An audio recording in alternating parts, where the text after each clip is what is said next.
नमस्कार, नमो नारायण। चैत्र के ये नवरात्रे आप अनुष्ठान जो भी कर रहे हैं, जैसा भी कर रहे हैं, जितना भी संभव हो सकता है उसको बहुत अच्छे और पॉजिटिव तरीके से कर रहे होंगे, ऐसी उम्मीद करता हूं। और ये जो आज का एपिसोड है वो है नवरात्रे की पांचवी कला का, अथवा तो श्री लक्ष्मी पंचमी, मतलब पांचवा नवरात्रा तो है ही, लेकिन इसको श्री लक्ष्मी पंचमी या फिर पंजाब में इसको बैसाखी के उत्सव में मनाया जाता है।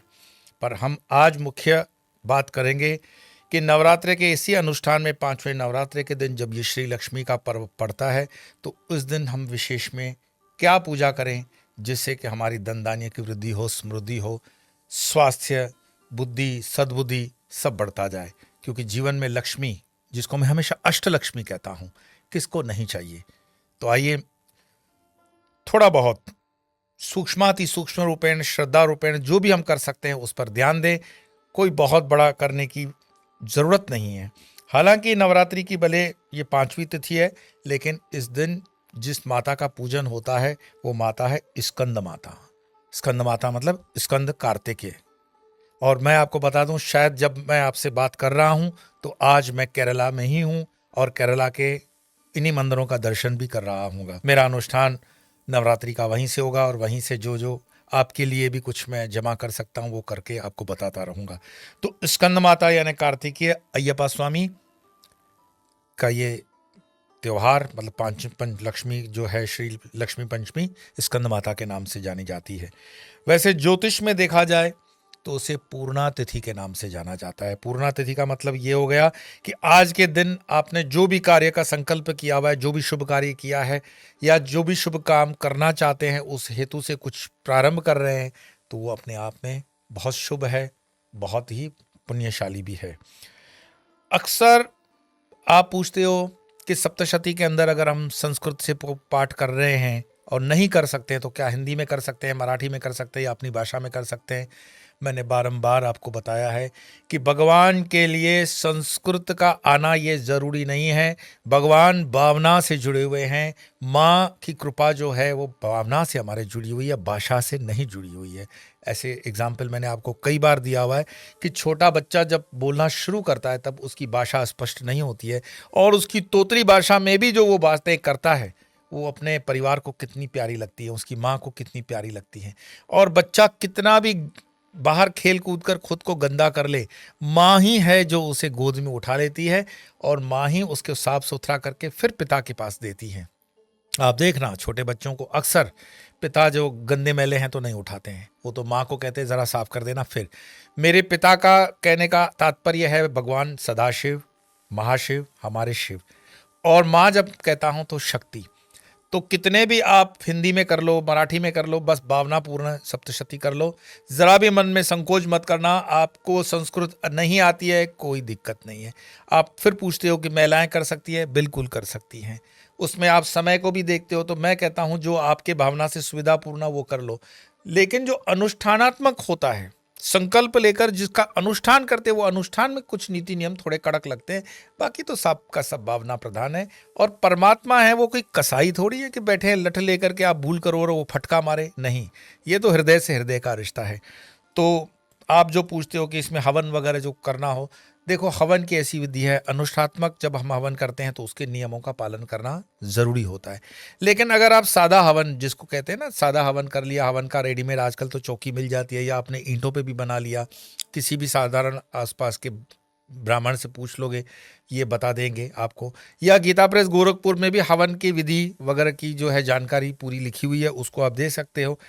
परंतु पंचमी के, श्री लक्ष्मी पंचमी के लिए जो हवन आप करोगे तो उसकी जो सामग्री होती है वो मैं आपको संक्षेप में बता दूं तो वो होते हैं गेहूं, चावल, जौ, हल्दी का उपयोग जरूर करें, हल्दी जो पूरी आती है गांठ वाली।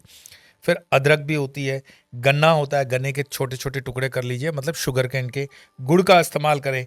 कमल ककड़ी के, जो कमल ककड़ी के बीज आते हैं उनका करें। कमल के फूल अर्चना के लिए बहुत अच्छे हैं। और पीली सरसों के साथ साथ मैं आपको कहूं कि अगर आप उपवास कर रहे हो तो गर्मी की सीज़न चल रही है, तो इसी कमल ककड़ी के बीजों से, जिसको कहते हैं ना, रोस्ट करते हुए मखने तैयार होते हैं, उन मखनों का सेवन करें खीर में, या उसकी सब्जी वगैरह जो भी आप सेक करके थोड़ा सा नमक वगैरह डाल दिया, तो सेहत के लिए बहुत अच्छा रहेगा, आपके शरीर को ठंडा भी रखेगा। तो ये चीज़ें कुछ याद रखिएगा। घी का जहाँ तक उपयोग हो सके तो गाय का ही घी उपयोग करेंगे तो बहुत अच्छा रहेगा। बाकी तो देखो, दिवाली के दिनों में, दीपावली के आसपास हम जब जो श्री पूजन करते हैं, लक्ष्मी पूजन करते हैं, तो उसके बाद वर्ष में दूसरी बार यही मौका मिलता है जब हम श्री लक्ष्मी, जो श्री पंचमी है, उसमें लक्ष्मी पूजन करें। तो दीपावली के बाद यह लक्ष्मी पूजन की अति महत्वपूर्ण तिथि है। इस बार को मेरे ख्याल से शनिवार को है, और ये शनिवार जो है वो वर्ष का सेनापति है। आप ध्यान रखना, नया वर्ष हम प्रारंभ कर चुके हैं चैत्र के पहले नवरात्रे से, और इसका जो शनि के साथ संबंध है वो शनि लक्ष्मी के साथ भी है। लक्ष्मी के साथ होने से मैं आपको बताऊं, शनि न्याय का देवता है। अगर आपने सत्कर्म अच्छे किए हुए हैं तो लक्ष्मी आनी ही आनी है। बस थोड़ा सा प्रयास, थोड़ी सी यात्रा, और थोड़ा सा आपको, जिसको कहते हैं ना, यज्ञ दान तप वाला। क्या अगर मान लीजिए हवन वगैरह नहीं कर सकते तो दूसरा क्या कर सकते हैं? बहुत कुछ। आप देवी सूक्तम कर सकते हो, कनकदारा स्तोत्र कर सकते हो, लक्ष्मी स्तोत्र कर सकते हो, लक्ष्मी सूक्तम कर सकते हो, श्री सूक्तम कर सकते हो। और इन चीज़ों पर कई हमारे वीडियो बने हुए हैं, श्री सूक्तम वगैरह पे तो मेरे वीडियो बने हुए हैं। तो श्री सूक्तम का पाठ सर्वोपरि माना जाता है। ओम हिरण्यवर्णाम हरणीम स्वर्ण रजत सहस्त्रजाम, ये वाला। और यूट्यूब पर भी श्री सूक्तम वगैरह आपको अन्य स्वरों से भी मिल जाते हैं, अगर आपको मेरा स्वर कम पसंद है तो। वैसे इसी पंचमी से आपको एक और पंचमी याद आ रही होगी, नाग पंचमी।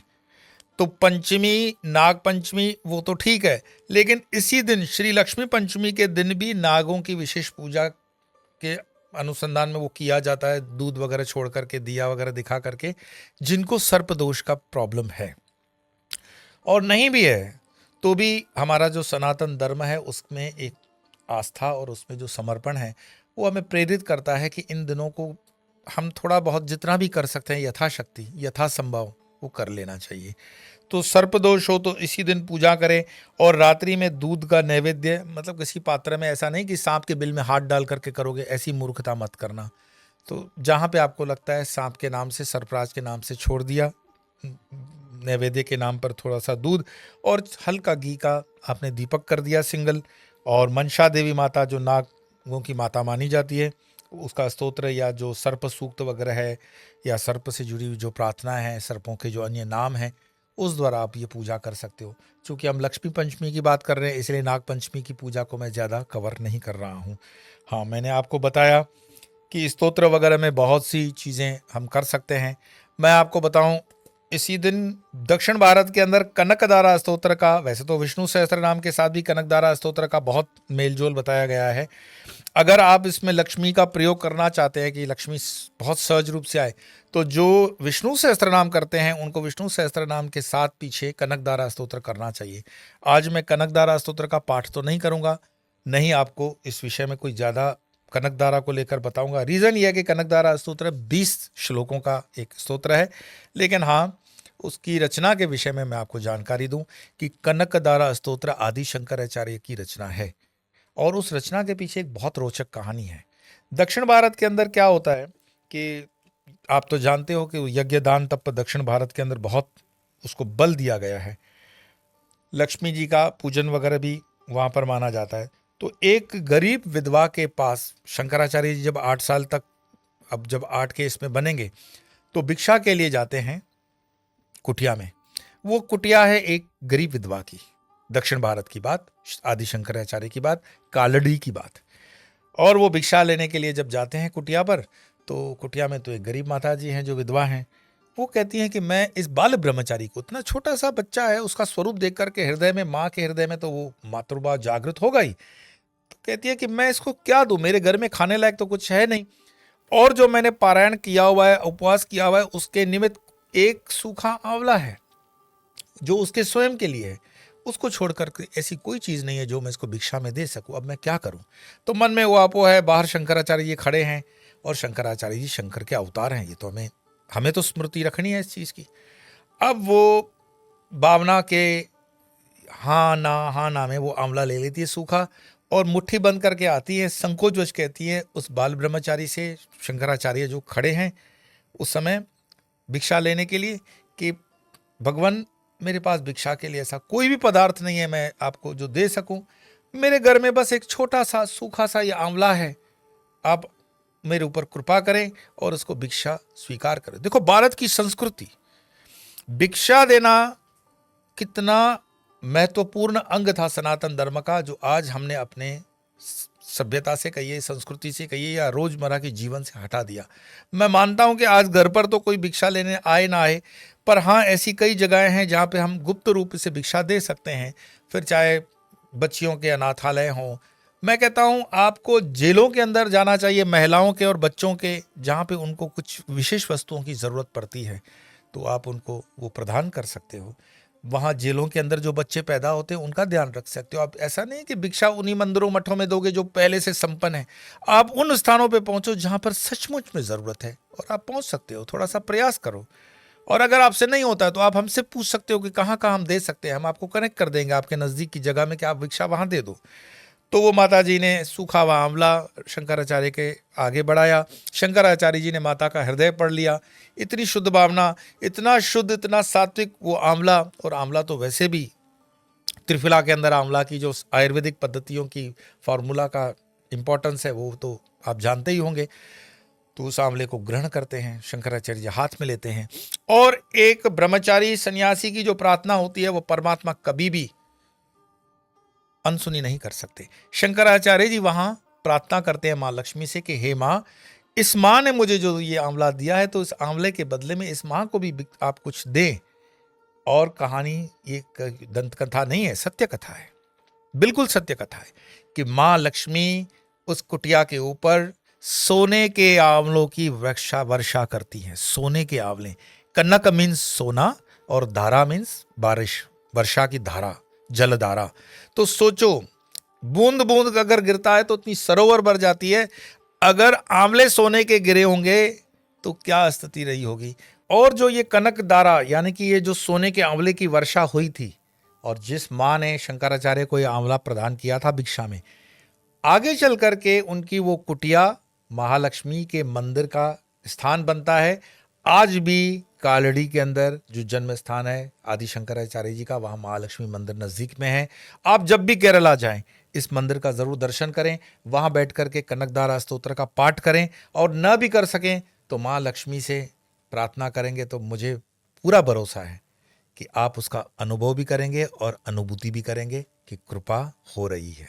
और वहाँ पर माँ लक्ष्मी को प्रसन्न करने के लिए जो उन्होंने स्तोत्र की रचना की उसको कहते हैं कनकधारा। मैं ज़रूर कभी आपको कनकधारा के ऊपर आपके अगर निवेदन रहा तो उसको पूरा करूँगा, पर उसका एक ही लाइन सुन लीजिएगा, बाकी तो आगे फिर बढ़ जाएंगे। कि अंगम अरे पुलक भूषण माशंति भृंगांगनेव मुकुलाभरणम तमालम अंगीकृताखिल विभूति पर पांगलीला मांगल्य दास्तु मम मंगल देवताया। ऐसे 20 श्लोक चलेंगे, बहुत सुंदर उसकी मीनिंग भी है, अलग से लेंगे। आज मैं आपको बताऊंगा कि श्री लक्ष्मी पंचमी के दिन, मान लीजिए आपके पास समय की कमी है, समय से नहीं कर सकते हैं, तो भगवान इंद्रदेव ने, पद्म पुराण से मैं ये बात बता रहा हूँ, पद्म पुराण में इंद्रदेव ने जो महालक्ष्मी की स्तुति की है, मैं स्तुति का वो आपको पाठ दे रहा हूँ। और ये है महालक्ष्मी अष्टकम। अष्टकम का मतलब होता है, अष्ट मीन्स 8 श्लोकों का अष्टकम। इसकी मीनिंग अगर आप सुनेंगे बहुत प्यारी है, और छोटी छोटी लाइनें हैं, संस्कृत में होने के बावजूद भी ये सुलभ है। तो इंद्र कहते हैं, इंद्र ने कहा, हे सौभाग्य निलया, देवगणों द्वारा पूजिता महामाया स्वरूपा, आपको नमस्कार है। हे शंख चक्र गदा धारिणी महालक्ष्मी, आपको नमस्कार है। इसको ही संस्कृत में कहेंगे, नमस्ते महामाए श्री पीठे सुरपूजिते शंख चक्र गदा हस्ते महालक्ष्मी नमोस्तुते। आगे कहते हैं कि हे कोल असुर के लिए भयंकरी अर्थात उसकी नाशिनी गरुड़ारूढ़ा, आपको नमस्कार। हे सर्व पापहारिणी देवी महालक्ष्मी, आपको नमस्कार है। अर्थात संस्कृत में नमस्ते गरुड़ारूढ़े कोलासुर भयंकरी सर्व पाप हरे देवी महालक्ष्मी नमोस्तुते। आगे फिर कहते हैं इंद्रदेव कि हे सर्वज्ञा, हे सर्व वर प्रदायनी, हे सर्व दुष्ट विनाशिनी, हे सर्व पाप हरे देवी महालक्ष्मी, आपको नमस्कार है। सर्वज्ञ सर्व वरदे सर्व दुष्ट भयंकरी सर्व दुख हरे देवी महालक्ष्मी नमोस्तुते। फिर इंद्रदेव आगे कहते हैं कि हे देवी, आप सिद्धि बुद्धि प्रदायनी, भोग तथा मोक्ष विदायिनी हो, मंत्र ही जिनका विग्रह है, ऐसी सदा मंत्र मूर्ति देवी महालक्ष्मी, आपको मेरा नमस्कार है। अर्थात सिद्धि बुद्धि प्रदे देवी, भुक्ति मुक्ति प्रदायिनी, मंत्र मूर्ते सदा देवी महालक्ष्मी नमोस्तुते। इंद्रदेव आगे कहते हैं कि हे आदि अंतरहिता, हे आद्या शक्ति, हे महा ऐश्वर्यशालिनी, हे योग प्रदायिनी, हे योग ऐश्वर्य रूपिणी देवी महालक्ष्मी, आपको नमस्कार है। आद्यांतरहिते देवी आद्या शक्ति महेश्वरी, योगजे योग संभूते महालक्ष्मी नमोस्तुते। फिर इंद्र आगे कहते हैं, हे स्थूल सूक्ष्म रूपिणी, हे महाप्रचंडे, हे महाशक्ति स्वरूपिणी, हे महा ऐश्वर्य रूपिणी, हे महापाप विनाशिनी देवी महालक्ष्मी, आपको नमस्कार है।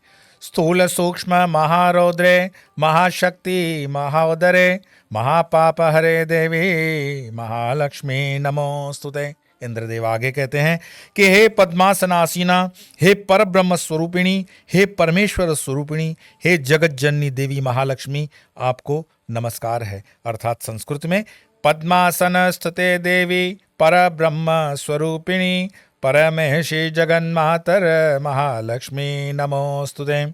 आगे फिर इंद्रदेव कहते हैं कि हे शुभ्र वस्त्र धारिणी, नाना अलंकारों से सज्जिता, जगत की आधारभूता जगदम्बे महालक्ष्मी, आपको नमस्कार है। श्वेतांबरधरे देवी नाना अलंकार भूषिते जगत्स्ते जगन्मातर महालक्ष्मी नमोस्तुते। आगे कहते हैं कि जो भक्तिमान मनुष्य महालक्ष्मी से संबंधित अष्ट श्लोकात्मक स्तोत्र पढ़ता है, वह महालक्ष्मी के अनुग्रह से समस्त सिद्धियों को प्राप्त करता है। महालक्ष्मी अष्टक स्तोत्रम यह पठेत भक्तिमान नर, सर्वसिद्धिमवाप्नोति राज्यम प्राप्नोति सर्वदा। जो इसे नित्य एक बार पढ़ता है उसके महापापों का विनाश होता है, जो 2 बार पढ़े वह धन धान्य से संपन्न होता है। अर्थात एक काले पठे नित्यम महापाप विनाशनम, द्विकालम यह पठे नित्यम धन धान्य समन्वितम।